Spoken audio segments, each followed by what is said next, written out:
Welcome to Stillwater Chronicles. Tonight, we settle into a story about the wolves that came back to the valley. And what came back with them. There is something about a forest at night that resists explanation.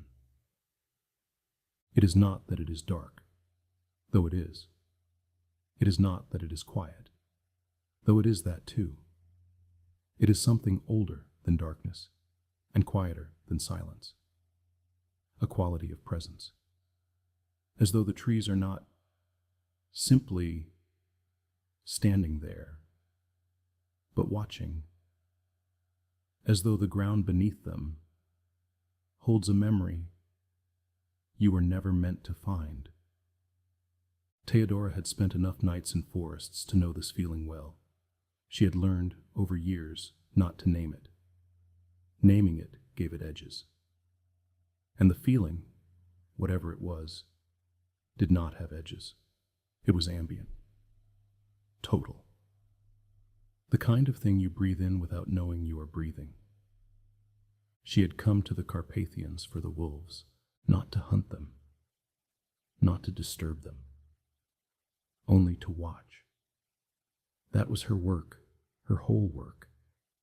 And she had given 12 years of her life to it with the quiet devotion of someone who had found, in the company of animals, something the company of people had never offered. Stillness, honesty, a world that operated by its own laws, indifferent to your expectations of it. The reserve had been her home for 3 of those years. A small station at the edge of the monitoring zone. 2 rooms, a wood stove, equipment stacked along every wall like the belongings of someone who had stopped pretending they would ever leave. Outside, 60 square kilometers of rewilded forest.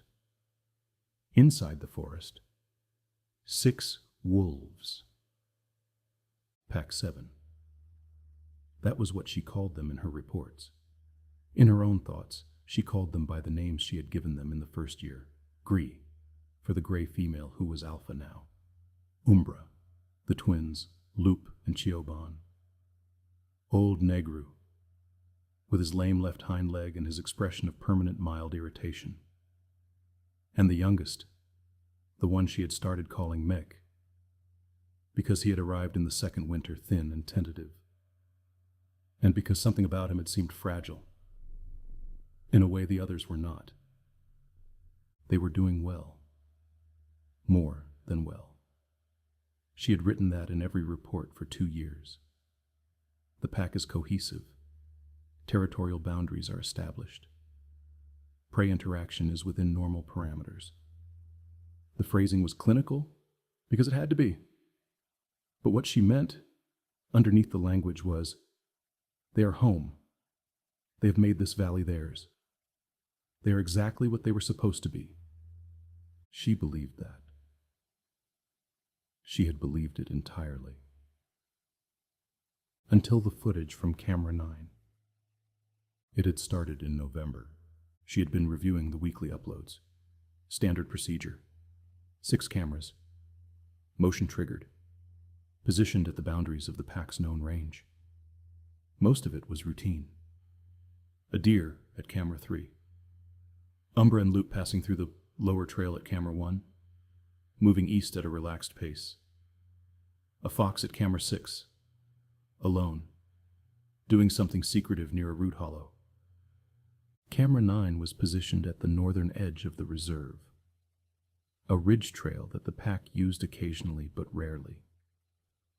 Dense spruce on either side. The image quality there was lower than the others.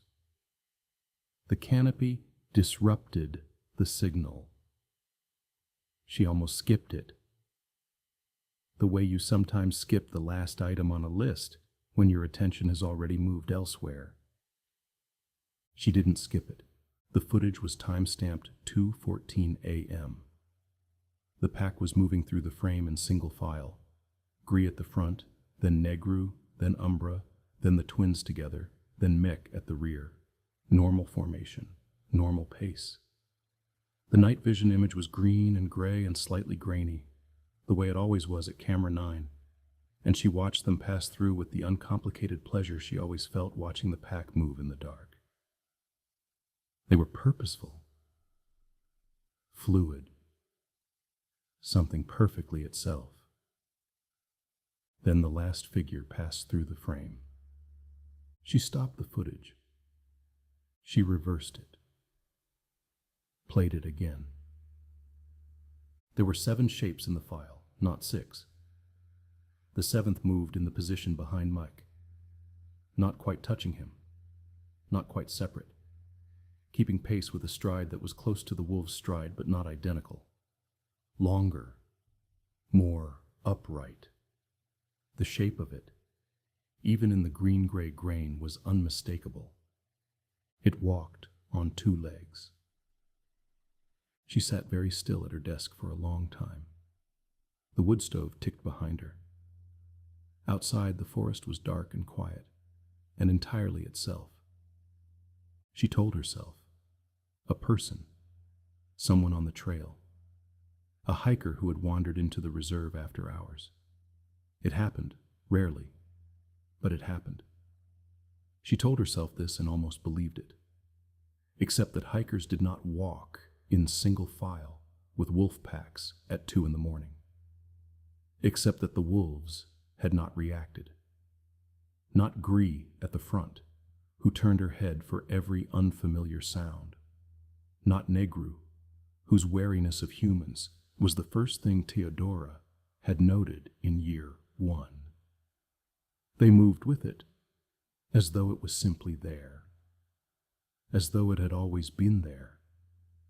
She flagged the file, and went to bed, and lay awake until gray light came through the window. She told herself it was an anomaly, a glitch. She checked the next week's footage the following morning. It was there again. 6 months. That was how long the figure had been in the footage by the time Teodora understood she was not going to find a simple explanation. She had spent those months looking for one. She had reviewed every frame of every camera. She had cross-referenced timestamps.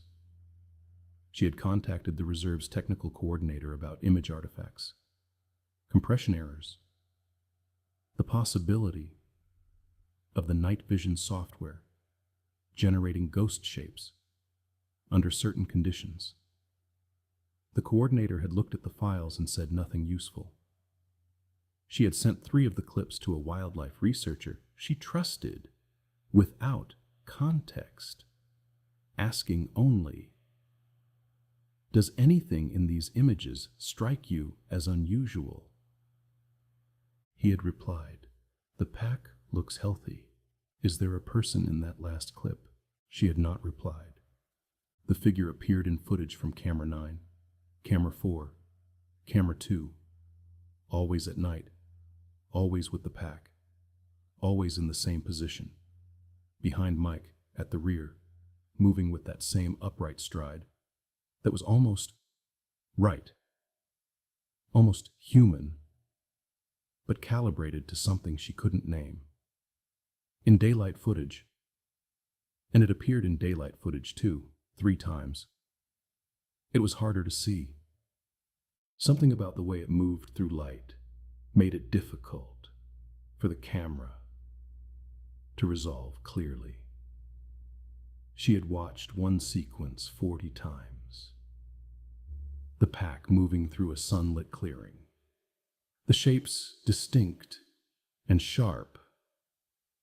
And then at the rear, a form that the eye kept sliding off, like a word in a language you almost know. It was the thermal imaging that kept her awake. The reserve's thermal camera was positioned at camera 4, the junction point where the pack's 2 main trails crossed. She had installed it 18 months ago to monitor body temperature variations in the pack during the winter. A standard health check. She had forgotten almost that it was there. She pulled the thermal archive for the past 6 months. In thermal imaging, wolves appeared as bright shapes, warm-bodied, vivid against the cold ground.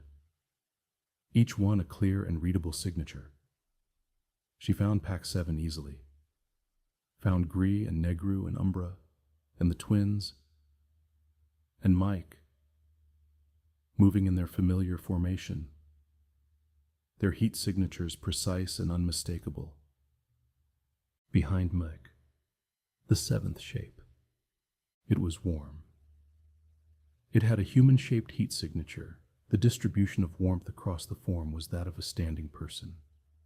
A person with core temperature and limb temperature, and the particular pattern of heat that living human bodies produce. It was not a cold shape, not a ghost, not an absence.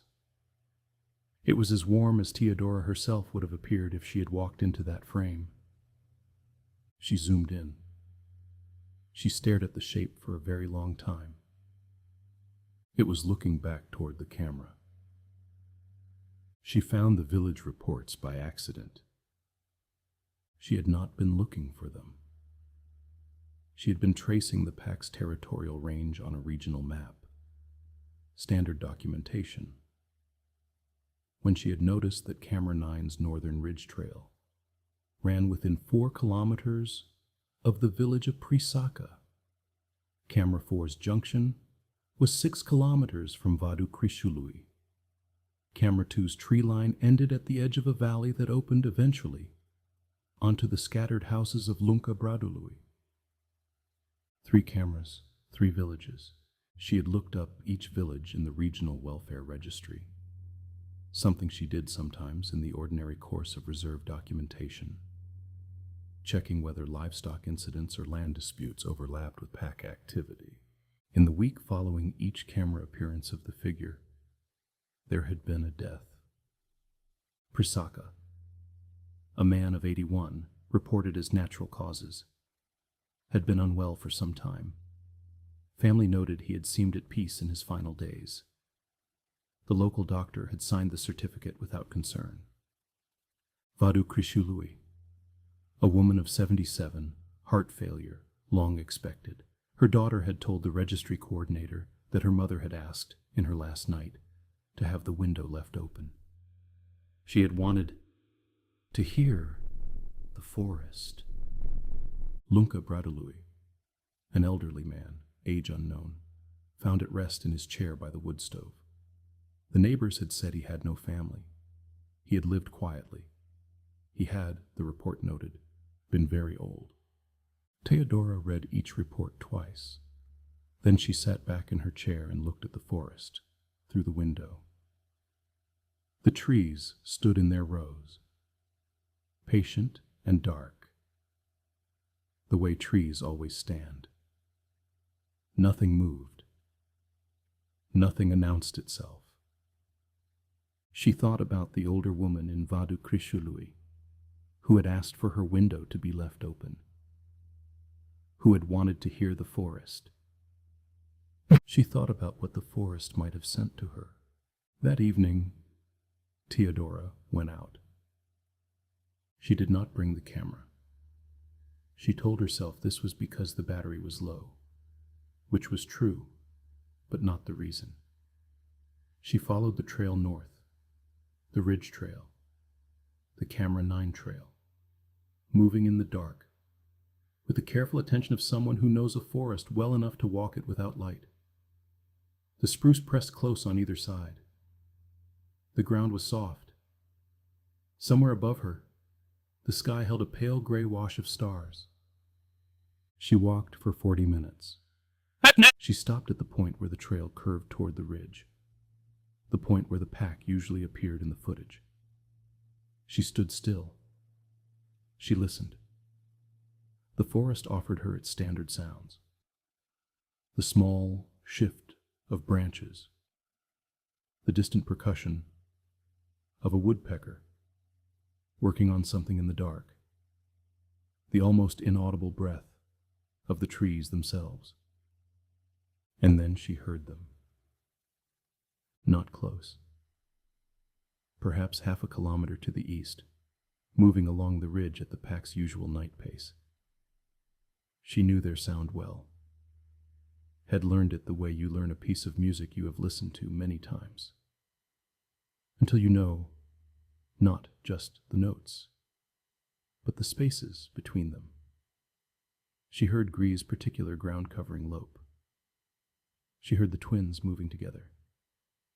She heard old Negru's uneven gait, the slight difference in his stride that 6 years had made familiar. She listened for Meg, and she heard him. At the rear, quiet, gentle. And then a sound that was not a wolf. Not a footstep. Not exactly. More like the absence of one. A place in the rhythm where a step should have made a sound and didn't. As though whatever moved there had learned the forest's grammar too well, had learned to move through it. It, with a fluency that left no mark. She heard it twice, then 3 times. Then it resolved into the pattern of movement around it, and she lost it. The way you lose a shape in water when the surface stills. The pack moved east. She stood in the dark for a long time after the sound had faded. She was not frightened. This surprised her later, that she had not been frightened. What she felt was something else. Something she struggled to name in the days that followed. Closer, perhaps, to recognition. The way you feel when you encounter something that has no name in any language you speak, but that the part of you older than language knows exactly. She thought about the 3 villages, the 3 old people at rest. She thought, whatever it is not hunting. And then, more quietly, at least not yet, she wrote her monthly report the next morning. Pack 7 is healthy and established. Territorial range consistent with previous months. No incidents to report. She did not mention the thermal footage. She did not mention the figure. She did not mention the villages or the registry or the old woman who had asked for her window to be left open. She wasn't sure, afterward, why she had stayed quiet. It was not fear, exactly. It was something more like deference. The sense that there are things that announce themselves on their own terms, or not at all. That there are processes in the world older than documentation, older than reserves and monitoring stations and wildlife researchers sitting at desks in the dark, trying to name what they have seen. The figure was still in the footage. She checked. Every week she checked. And every week it was there, behind Mike, at the rear, moving through the green-gray night with its unhurried, almost human stride. Keeping pace, belonging in whatever way it belonged. She did not go back to the ridge at night. She thought about it. There were evenings when she stood at the door of the station and looked north, toward the dark tree line, and felt the pull of it. The same pull that had sent her into forests at night, for 12 years. The desire to be closer to what she did not understand. To stand inside the mystery rather than outside it. She always went back inside. Some distance, she had learned, is its own kind of wisdom. The wolves moved through their valley in the dark. They were home. They had made the old land theirs again.